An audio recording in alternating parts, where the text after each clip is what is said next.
Hi, how you doing? Justin here. Welcome to IM-124, where we're going to be playing scales with a metronome. Wow, sounds so exciting, doesn't it? I can see you smiling already, going, wow, I can't believe I get to play a scale with a metronome. Yeah, right, thanks. Now, maybe it's not the most fun thing to be doing on guitar, but it is one of the most beneficial things that you can do on guitar. It'll help you learn the scale. It'll help you kind of get the muscle memory of the scale notes under your fingers. It helps with your timing because you're playing with the metronome.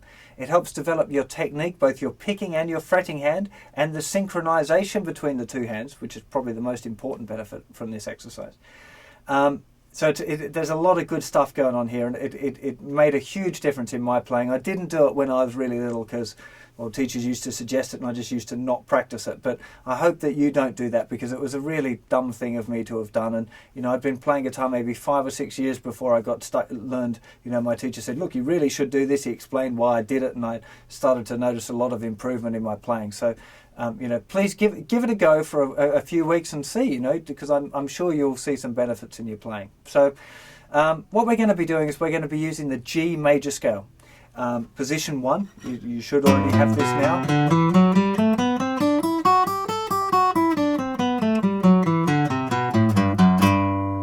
Really important that you've got the whole scale, that you're using that little note at the end there.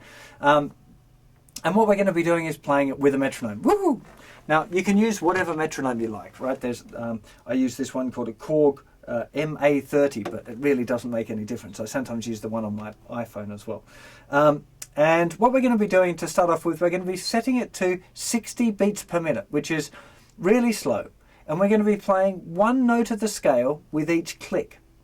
Now, what's really important is that when you're playing a scale with a metronome, that you're exactly in sync with the metronome click. It's really common in beginners to kind of rush and to try and anticipate the metronome click, or wait for the click and then play. And neither of those things are right. It has to be exactly with it. You can think of it almost like it's kind of keeping your pace.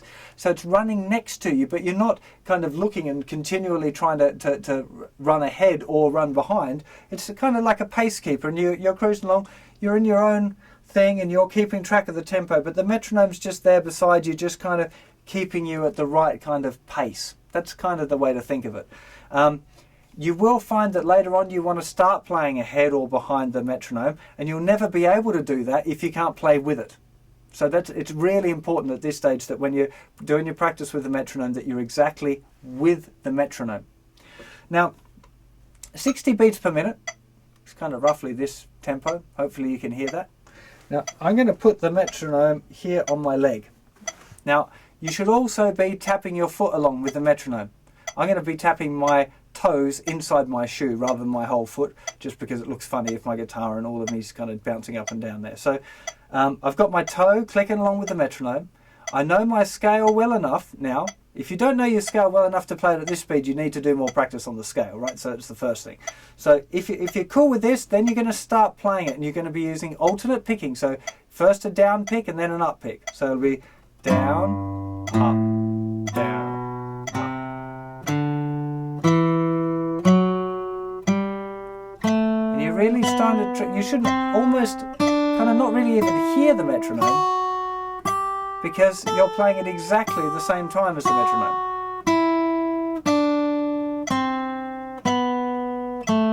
You play right the way through your whole scale.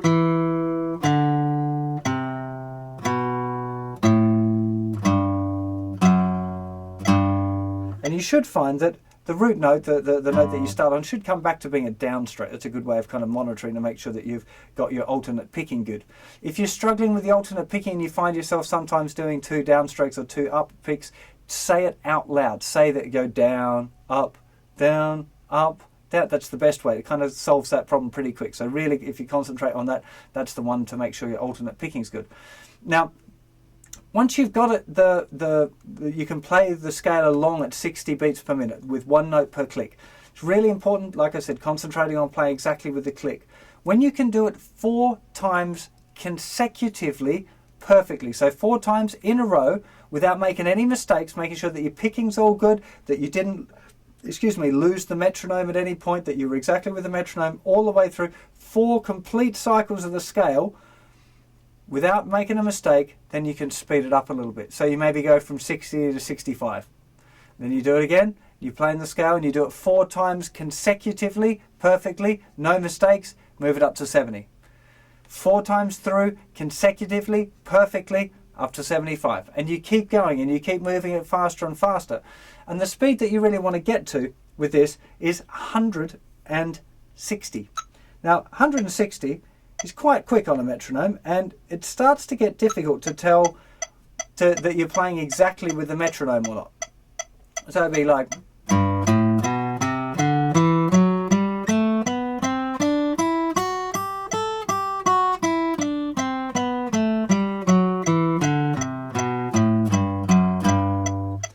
Now, once you can get 4 times right the way through that, 4 times consecutively, perfectly, at 160, what you want to do is to drop the tempo to 80, which is exactly half of 160 for those of you that are not so hot on your maths.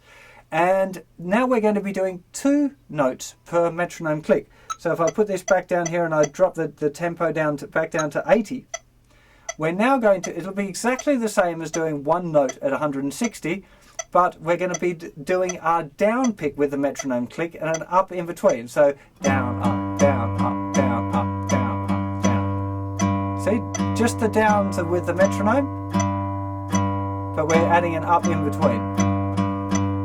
Now, doing this on 1 string like this, on 1 note, is a really good way to get you kind of used to playing on the beat. If you're struggling a little bit, you're having trouble syncing with the metronome, just break it down so it's 1 note and practice just playing that 1 note and getting it synced up. That's a really good way of kind of making sure that you're properly synced, because it doesn't want to be kind of close. It wants to be really synced up properly.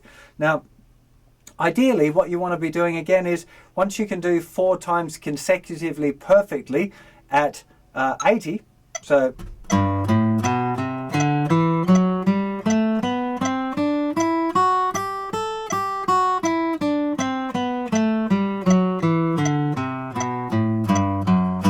times 4, you bump the tempo up again to 85, then 90, 95, getting it 4 times perfectly correctly every time until you're all of the way up at 160.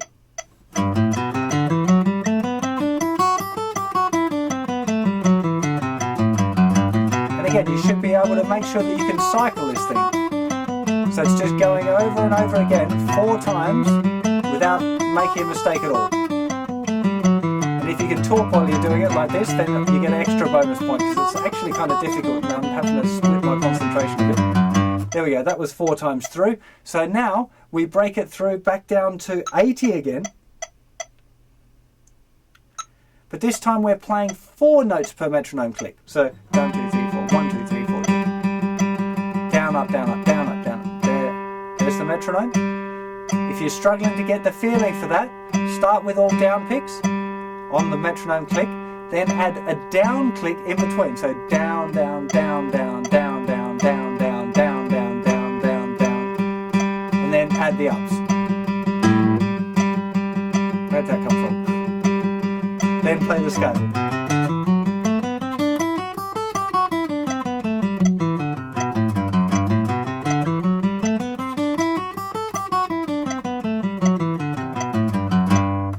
So that's 16th notes now, it's called, because there'd be 16 notes in 4 beats or a bar.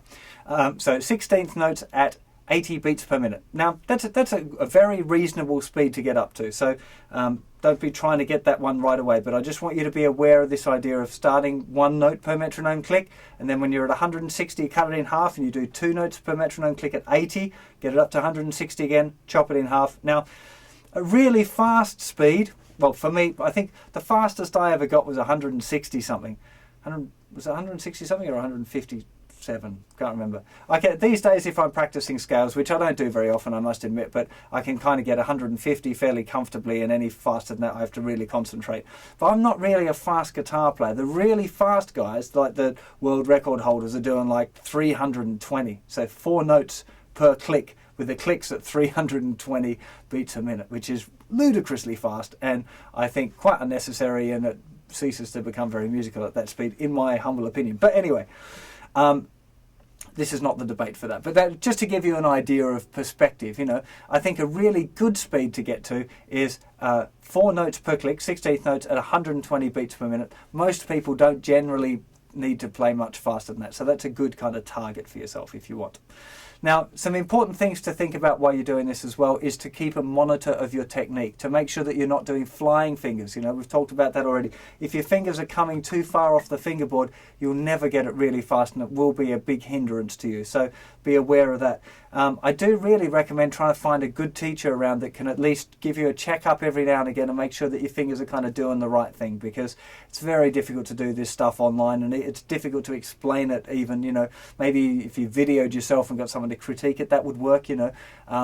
But generally, I think it's a good idea to try and see a teacher every now and again to keep an eye on your technique, especially if you're kind of getting into the 16th note playing. The 4 notes per metronome click means you're kind of developing your technique pretty solidly, so it's worth, you know, getting a checkup. As well as monitoring your flying fingers kind of technique, you also want to be aware of your pick hand as well, because if you're making really big strokes with the plectrum, that can make it kind of difficult as well. So you want to be making sure that your pick is moving as little as possible. Don't be trying to let it flail about too much. You know, whether you're doing the way I do with using an anchor, using your little finger touching the pick guard as an anchor point, or whether you're floating completely free, whichever you're using, you want to make sure that the pick motion is very small.